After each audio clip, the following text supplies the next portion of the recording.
Cümleten selamun aleyküm hanımlar. Divapatik YouTube kanalıma hepiniz hoş geldiniz. Bugün birlikte tek renk ajurlu çok güzel, çok kolay bir 5 şiş patik yapacağız. Ben patiğimde normal patiklik bir ip kullandım. Şişlerim 3 numara hanımlar. Modelim de bu şekilde. Aralara ajur detaylı, böyle kabartmalı desenlerim var arada. Böyle çok güzel, çok şık bir model yaptım. Oldukça da kolay bir model hanımlar. Patiğimiz bu şekilde. Topuğumuz. Bu patik benim elimin ölçülerine göre 37, 38 ve 39 numara ayaklar için uyumlu oldu. Patiğimize hemen başlayalım.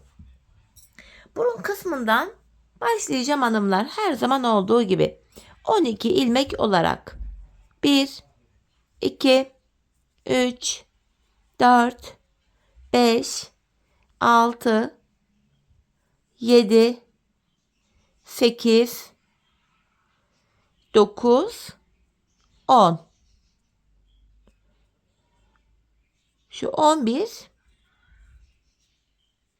şu da 12. ilmeğim. 12 ilmeğimi attım. Geri dönüyorum hanımlar. İlk sırada kenar ilmeğimi aldıktan sonra ilmeklerimi ters olarak örüyorum.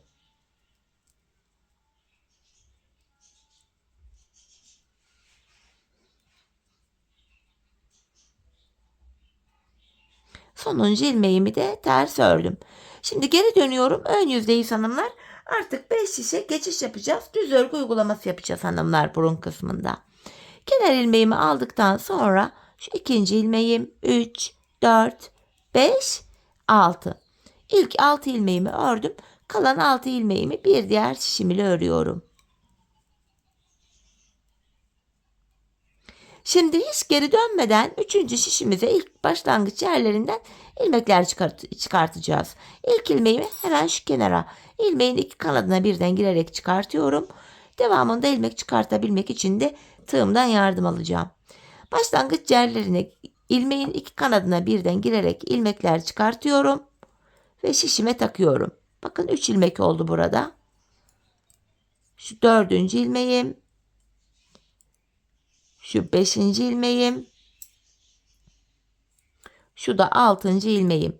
Şimdi bir 6 ilmek daha çıkartacağım. Onu da 4. şişime takacağım.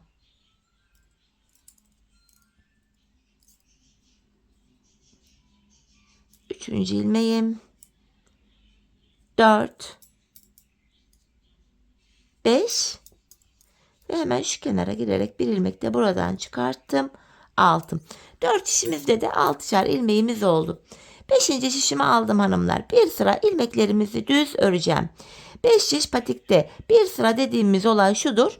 4 şişimizdeki ilmeklerimizi de örüp tamamlayınca bir sıra örmüş oluyoruz.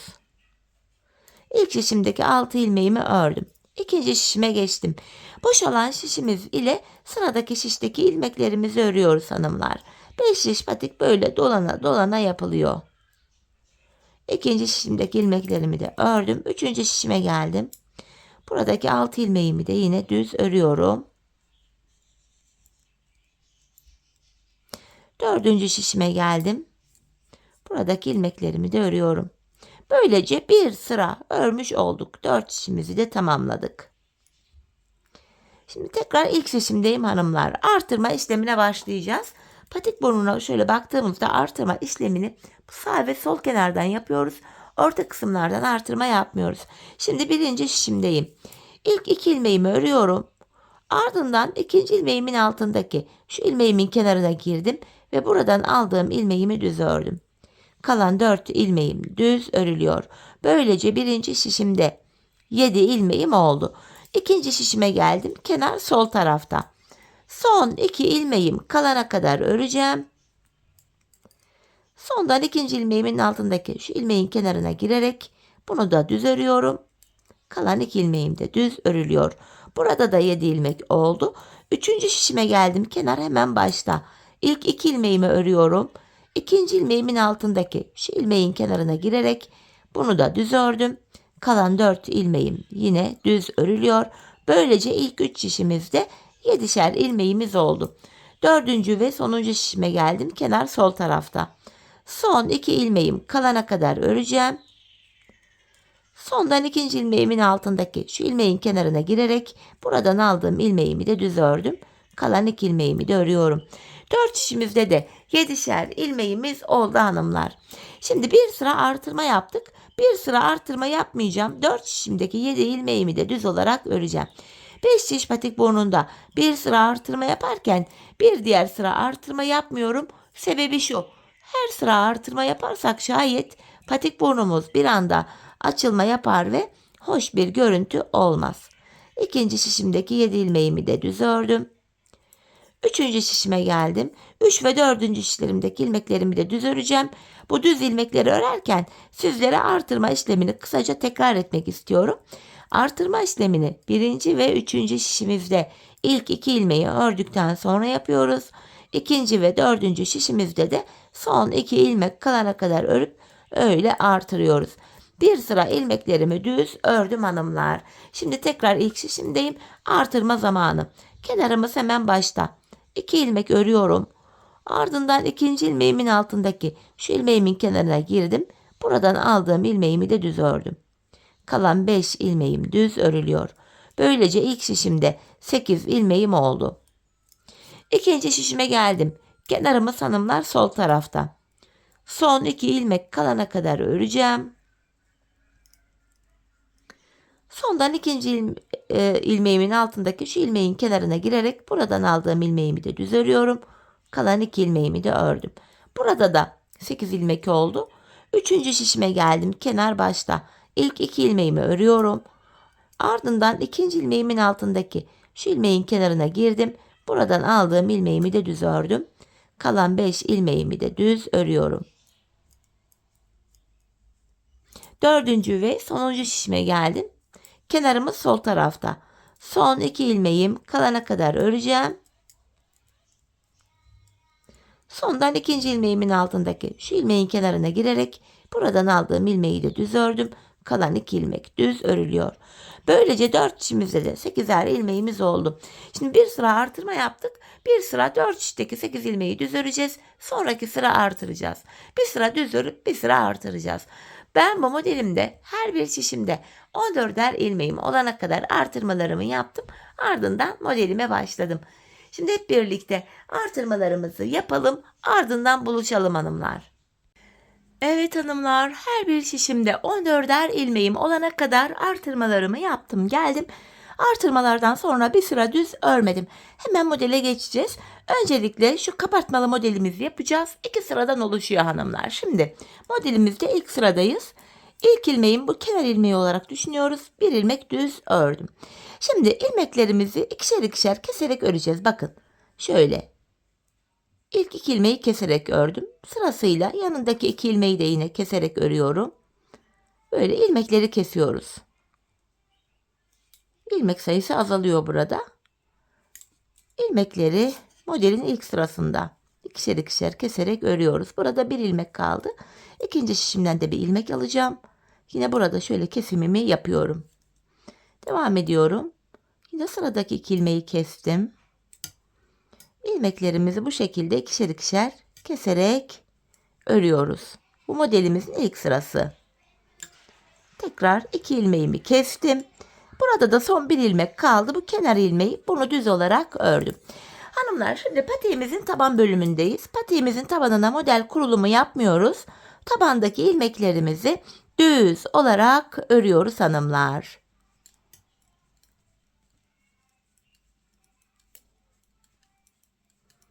Evet, bir sonraki şişime geçtim. Diğer şişime. Buradaki ilmeklerimi de düz örüyorum. Burası düz örgü. Hızlıca geçiyorum burayı.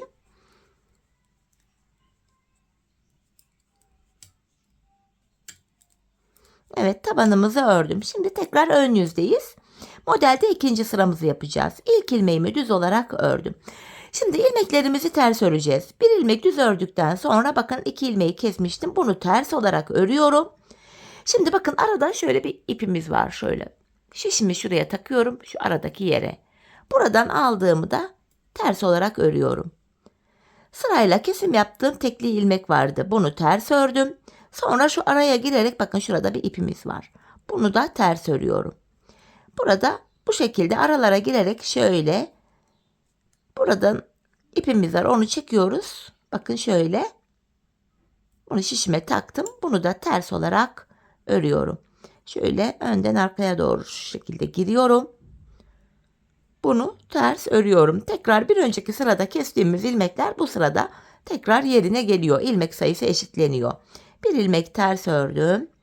Tekrar araya girerek aradan aldığım ilmeği de ters örüyorum. Tekrar bir ilmek ters ördüm. İkinci şişimdeyim. Bu defa tekrar hemen şu araya girerek şuraya. Buradan aldığımı da ters örüyorum. Bu kesim yaptığımız ilmekleri ters örüyoruz. Sonra iki ilmek arasında şöyle ipimiz var. Buraya girerek bunu da ters örüyoruz. Tekrar bir önceki sırada kestiğimiz ilmekler tekrar yerine geliyor bu şekilde. Yine araya girerek oradan aldığım ilmeği ters ördüm. Yanındaki ilmeği de ters örüyorum. Tekrar araya girerek buradaki ilmeği ters ördüm. Kesim yaptığım ilmeği de ters örüyorum.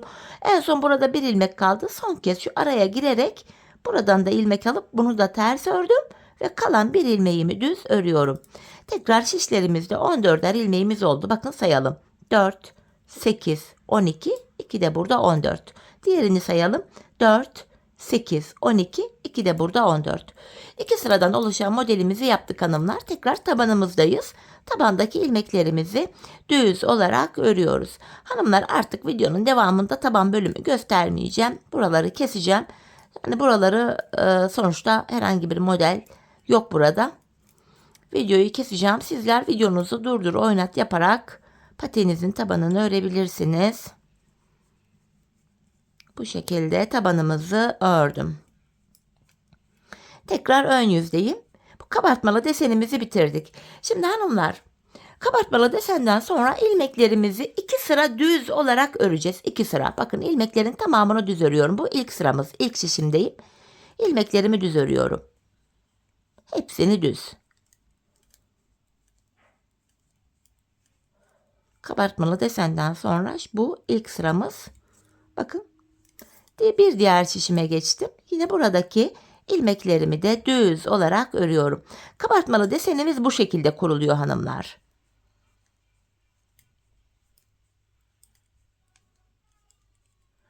Evet. Ön yüzde ilmeklerimi düz ördüm. Şimdi tabandaki ilmekleri de düz örelim gelelim. Tabandaki ilmeklerimi ördüm. Tekrar ön yüzdeyiz. Tekrar ilmeklerimizi düz öreceğiz. Modelden sonraki bu ikinci sıra düz örgümüz. Sonra ajurlu modele başlayacağız. 2 sıradan oluşan kabartmalı modeli yaptık. Ardından da 2 sıra ilmekleri bu şekilde düz örüyoruz. İkinci şişime geçtim. Buradaki ilmeklerimi de yine düz olarak örüyorum.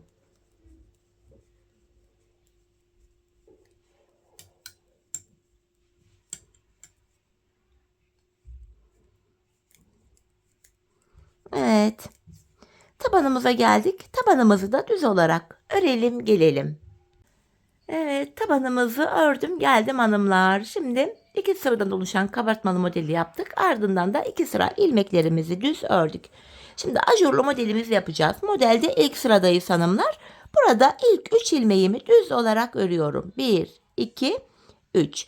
Ardından ipimi şişime doluyorum. Öndeki 2 ilmeğimi keserek örüyorum. İlk modelimizi yaptık.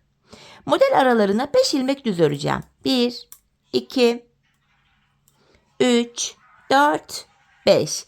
Şimdi ikinci modelimi yapacağım. İpimi şişime doladım. Öndeki 2 ilmeği keserek örüyorum. Tekrar 5 ilmek düz öreceğim. 1, 2. İkinci şişten devam ediyorum. Şu üçüncü ilmeğim. 4, 5. Üçüncü modelimi yapıyorum. İpimi şişime doladım. Öndeki 2 ilmeğimi kesiyorum. Tekrar araya 5 ilmek düz. 1, 2, 3, 4, 5. İpimi şişime doladım. Öndeki 2 ilmeğimi keserek örüyorum. Ve kalan 2 ilmeğim düz örülüyor. Ajurlu modelimizin ilk sırasını bu şekilde yaptık. Şimdi tabanımızı düz olarak örelim gelelim. Evet, tabanımı ördüm. Şimdi ön yüzdeyiz hanımlar. Bir önceki sırada ajur modelini yapmıştık. Bu sırada ilmekleri düz örüyorum. Bakın hepsini düz örüyorum. Artırdığım, kestiğim ilmek. Hepsi düz.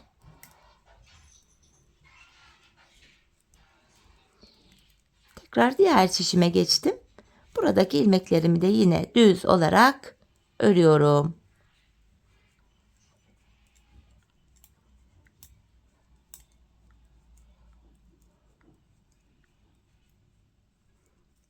Evet. Şimdi tabanımızı örelim, gelelim.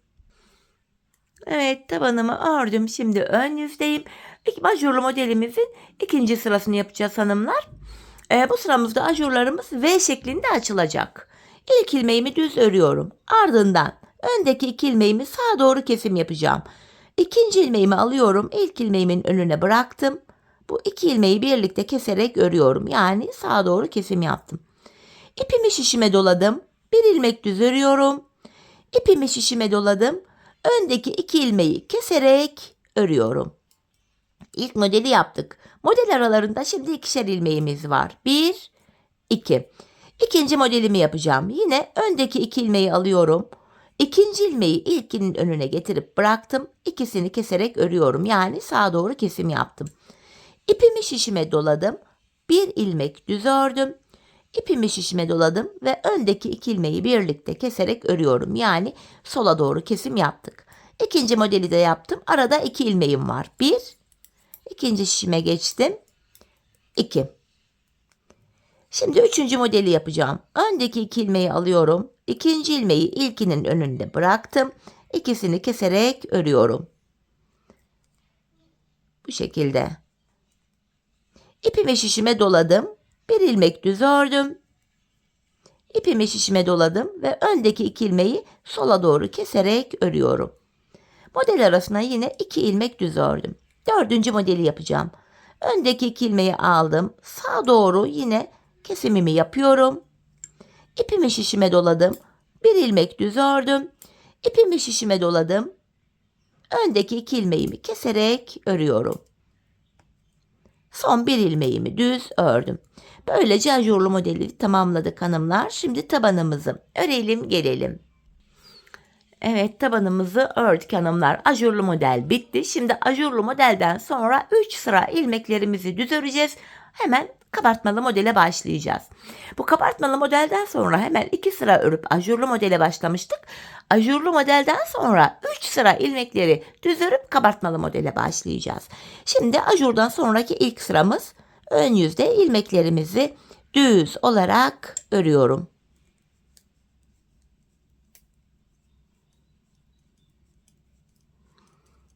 İlk şişimizi ördüm. İkinci şişime geldim.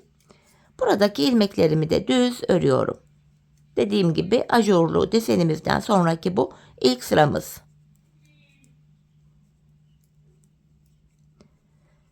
Evet, şimdi tabanımızı örelim, gelelim. Tabanımızı ördüm hanımlar. Tekrar ön yüzdeyiz. Ajurlu modelden sonraki ikinci sıramız. Yine ilmeklerimizi düz örüyoruz.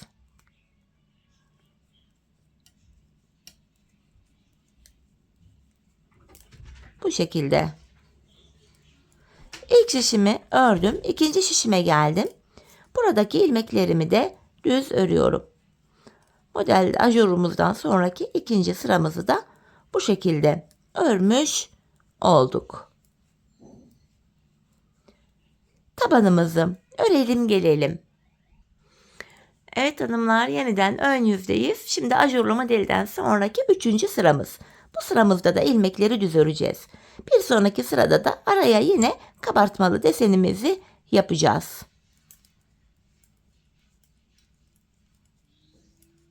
İlk şişimi ördüm. İkinci şişime geldim. Ön yüzde. Yine buradaki ilmeklerimi de düz olarak örüyorum.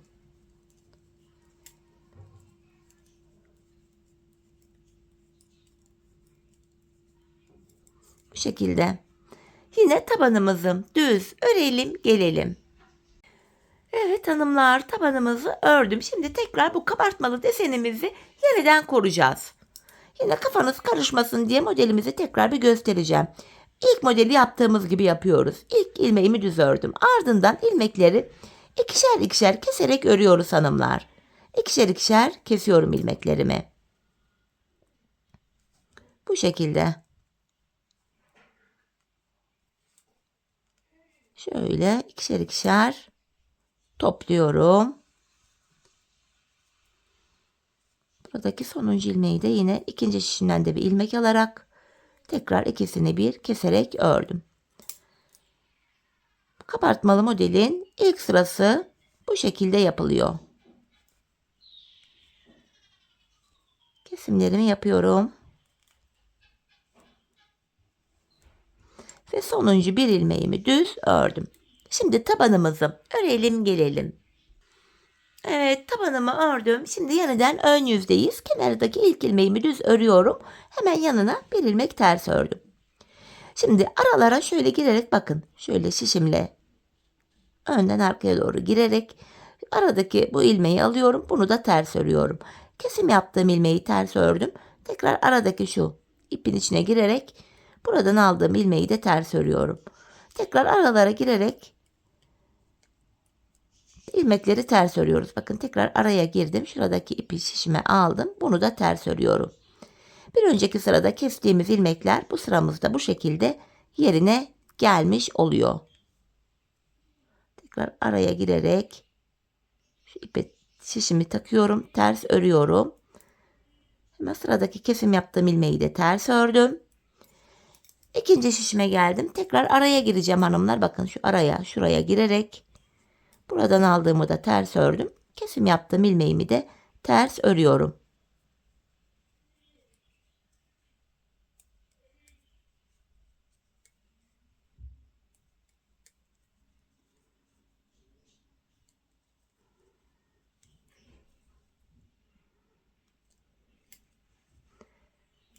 Ve hanımlar bakın son bir ilmek kaldı.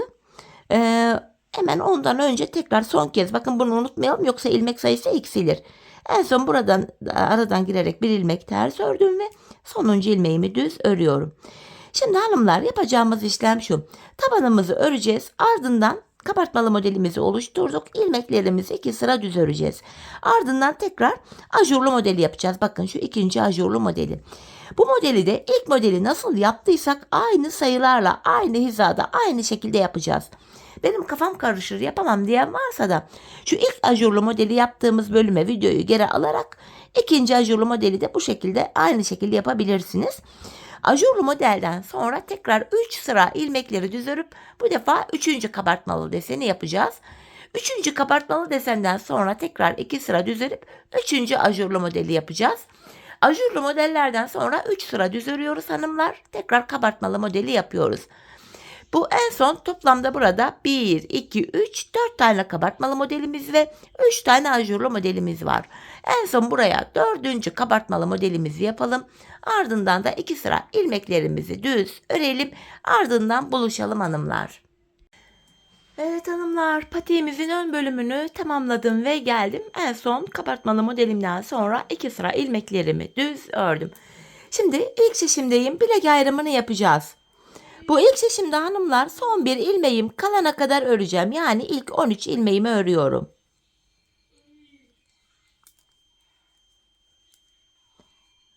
Bu 14. ilmeğim yani bu sonuncu ilmeğimle ikinci şişimdeki ilk ilmeğimi alıyorum. Bu iki ilmeği birbiriyle yer değiştirdim. Yer değiştirdiğim ilk ilmeğimi ilk şişimle ördüm. Bilek ayrımında yani burada ilmekleri yer değiştirerek örüyoruz. Sebebi şu, bilek ayrımı yaptığımız yer daha sıkı ve sağlam oluyor. Patiğimizin arka bölümlerine geldik hanımlar.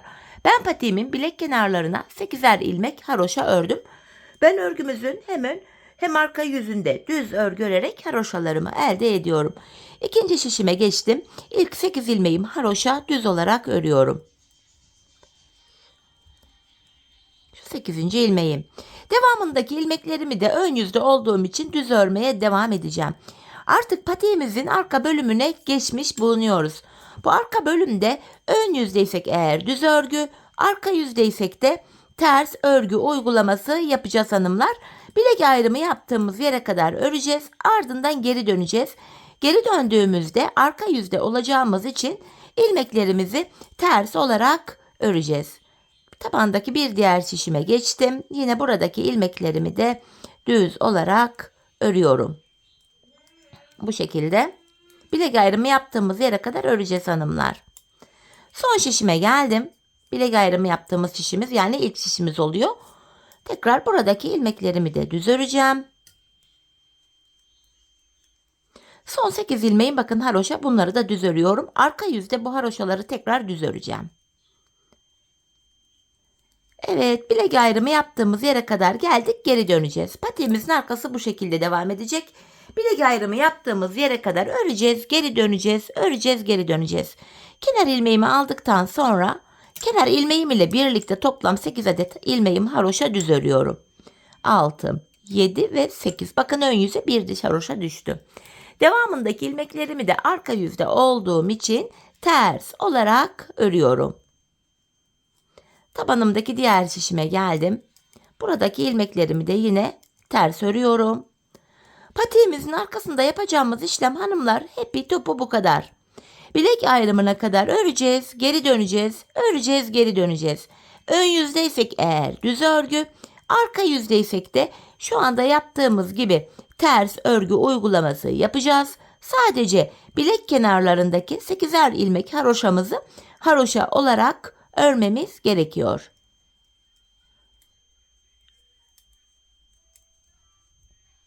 Tabanımızı ördüm. Son şişe geldik. Yine burada da ilmeklerimi ters öreceğim. Son 8 haroşa ilmeğimi düz öreceğim. Bakın son 8 ilmeğime geldim. Haroşalarımı düz olarak örüyorum. Bilek ayrımına kadar yine geldik. Tekrar geri dönüyoruz. Şöyle baktığımızda hanımlar şuralarda birer diş haroşamız oluştu bile. Şimdi tekrar ön yüzdeyiz. Kenar ilmeğimi aldım. Kenar ilmeği ile birlikte toplam 8 ilmek haroşam düz. Ön yüzde olduğum için yine ilmeklerimi düz öreceğim. Patiğimizin arkasında yapacağımız işlem bu. Bilek ayrımına kadar öreceğiz. Ardından geri döneceğiz. Arka yüzde ters öreceğiz. Bakın şuralarda birer diş haroşamız var. Ben patiğimin arka bölümüne 15 diş yani 15 sıra haroşa ördüm. Benim ölçüme göre bu tam oldu. Sizler bu aşamada patiğinizi örerken ayağınıza giyin hanımlar. Ölçün, bir deneyin. Ayağınıza ölçerek yaparsanız patik ayağınıza tam olur. Mutlaka ölçerek yapın. Yani arka bölümü topuğunuzun kenarına gelene kadar örmeniz gerekiyor. Şimdi hep birlikte patiğimizin arka bölümünü ölçülerimize göre örelim, gelelim, ardından buluşalım. Evet hanımlar, patiğimin arka bölümünü ördüm, geldim. 15 sıra haroşam var burada. Bu aşamada bilek ayrımından sonra bakın şu bölüm genişlediği için 4 şişte olan ilmeklerim şöyle tek şişte toplanacak duruma geldi. Bakın böyle dümdüz duruyor. Ben de bu aşamada topuk kesiminde bana kolaylık sağlasın diye ön yüzden baktığımızda sol kenara 24 ilmek ayırdım. Kalan ilmekleri sağ şişime taktım. Şimdi topuğumuzu kesmeye başlayacağız. Bu bölümde kenardaki 8 ilmek haroşamızı yine haroşa olarak öreceğiz hanımlar. Topuk bölümünde de model bütünlüğü sağlansın diye. 8 haroşamı ördüm. Ön yüzdeyim. İlmeklerimi düz olarak ve sayarak örmeye devam edeceğim. Şu 9. ilmeğim 10, 11, 12, 13, 14, 15, 16, 17, 18, 19, 20. 21, 22, 23 ilmek ördüm. 24. ilmekte öndeki ikisini alıyorum. Birlikte keserek örüyorum. İlk kesimimi yaptım. Zaten buraya da 24 ilmek ayırmıştık. Burada da 24. ilmekte kesimi yaptık. Topuğumuz için ortaya baktığımda 7 ilmek kaldı. Bu 7 ilmek her seferinde birer birer kesilecek, eksilecek, bitecek ve böylece topuğumuz oluşacak. Şimdi kesimimizi yaptıktan sonra geri döneceğiz. Arka yüzdeyiz. İlk ilmeğimi örmeden alıyorum. Arka yüzde olduğum için buradaki ilmeklerimi ters olarak örüyorum. Sadece kenardaki son 8 haroşa ilmeğimi düz öreceğim. Bakın son 8 ilmeğime geldim. Haroşalarımı düz olarak örüyorum hanımlar. Tekrar geri döndük. Ön yüzdeyiz. Bir önceki sırada yaptığımız işlemin aynısını yapacağız. İlk 23 ilmeği öreceğiz. 24. ilmekte kesimi yapacağız. 8 haroşamı ördüm.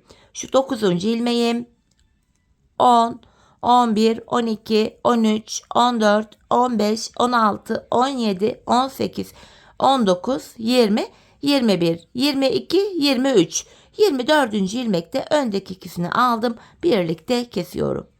Tekrar geri döneceğiz hanımlar. Kesimimizi yaptık. Arka yüzde ilmekleri öreceğiz. Tekrar ön yüzde ilk 23 ilmeği örüp 24'te kesim yapacağız. Bakın bir önceki sırada burada 7 ilmek vardı. Şimdi 6 ilmek kaldı. Bir sonraki sırada 5 kalacak. 4, 3, 2, 1 derken buradaki ilmekler bitecek. Böylece topuğumuz oluşacak.